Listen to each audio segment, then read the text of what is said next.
Hello again. Hope everybody's enjoying their day. It's another beautiful one out there. Today I'm going to make recipe quick and easy brownies. Very easy. Lots of times I will grab just a brownie box. I try not to make a whole lot in a box. I like everything to be homemade, and but sometimes you do need to, it's nice just to add 3 things and just be done. But we're all having a family get-together tomorrow, and so I was just looking through my recipes, and I thought, well, this is it's a pretty easy one. It's a lot of main ingredients that you're already going to have in your cupboard, which is great.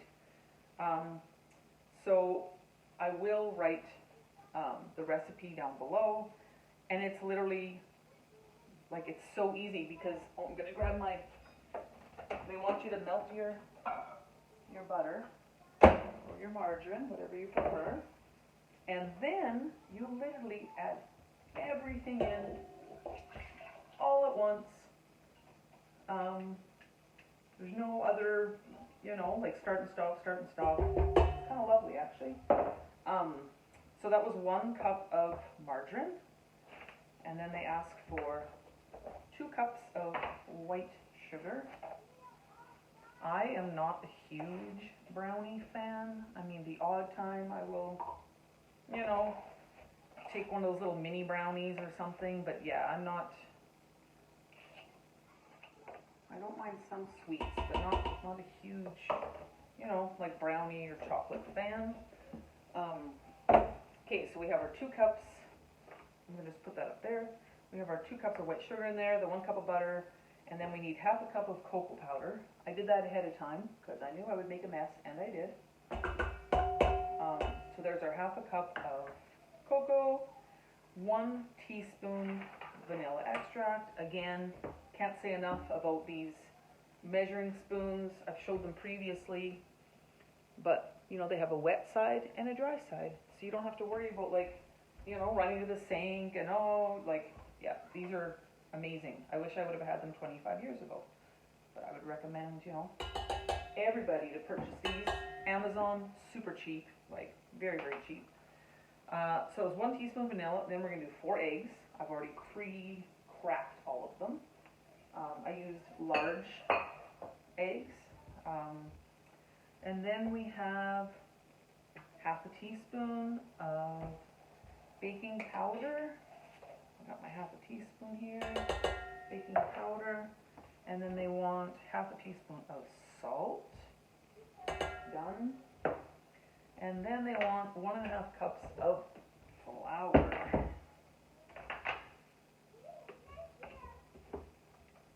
Another, the sugar container I used, and now this flour container I'm using, it was that same Tupperware party that I was telling you about that I had years and years and years ago, 22 years ago, I'm going to say. And this is, not even kidding, Tupperware is just worth the investment. I don't even consider it wasting money. I consider it an investment. I do have a little bit of a plug. If you want, I know there's lots out there, but my niece is fantastic. She is actually also a mama bear of 4 sons. So she just had her 4th little baby, not that long ago. And because she's busy with the kids and all that stuff at home, she decided to become a Tupperware consultant. And so she does sell Tupperware. So if you're interested, I can definitely give you her info, and you could help her out by ordering. And half a cup of walnuts. Those are optional, of course, if you have any allergies. You might want to stay away from those. Nobody in our family has allergies to any kind of nuts, which is great. Actually, no allergies at all, not to peanut butter or bees or anything. So we're very blessed that way. So I'm just going to blend that with my Cuisinart. I've had this also for years and years and years. I've owned this. It's a great little blender for me. The top comes off like this, and you can add an actual blender on here. You can add a chopper processor. On this end, you can add a meat, I'll close this here. You add another attachment there, and it what do you call that? Grinds your meat, like to make hamburger and stuff. I've never bought that before, but the blender I had was wonderful. So yeah, I just mix that up really quickly. I do have my oven preheated on 350, but as you can tell, those are all like pretty basic ingredients. Like there's not a whole lot of, you know, like those are all kind of things you should have in your pantry or your fridge.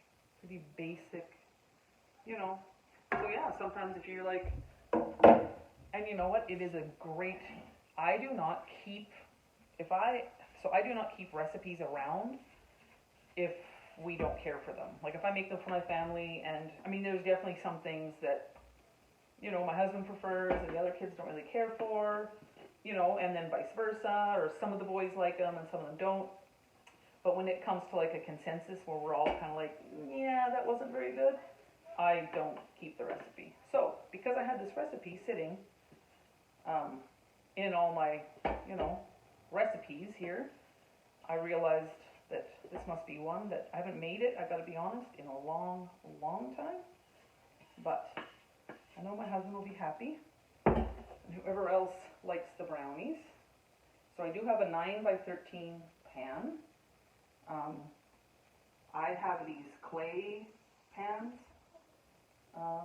You know what, I honestly can't remember. I think they're Pampered Chef, to be honest.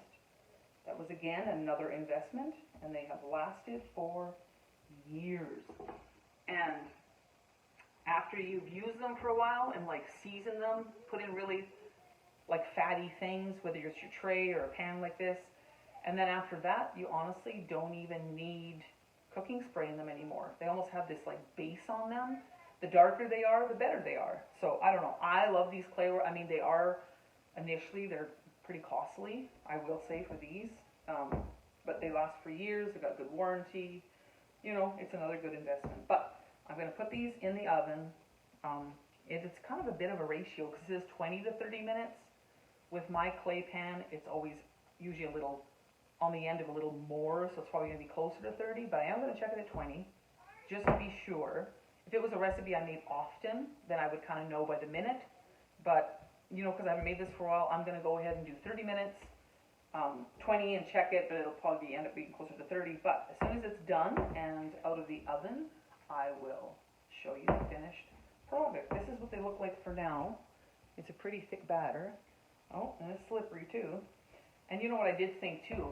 I could have definitely added, even like sprinkled some chocolate chips in there instead of the walnuts. Like that would have been. But anyhow, I'm just going to do this for now. But I will see you in 2 seconds. For me, half an hour. I just wanted to show you quickly the brownies. I did make these yesterday and then got like super busy, so I just let them cool and I just kind of walked away. Ended up covering them up and was planting my flowers and all that. So I'm about to head out now, but I just wanted to show you. I just cut into it. Of course, now it's cool. You can see all the walnuts in there. Of course, this is a crust piece. Everybody seems to like the crust piece. I do actually have the tray, and I just got it. I think it was from Pampered Chef, but it's a tin tray, so maybe not. Anywho, I've got a tray. If you're interested, I guess let me know. I'll tell you. But it's like where there's like literally little mini squares of brownies. So basically every bite is a corner piece. I don't know. I'm not a big brownie person, so that might be something that you would enjoy. But yeah, that is the brownies, and I'm going to head out. So you have a good day and be blessed. Thank you so much. Bye.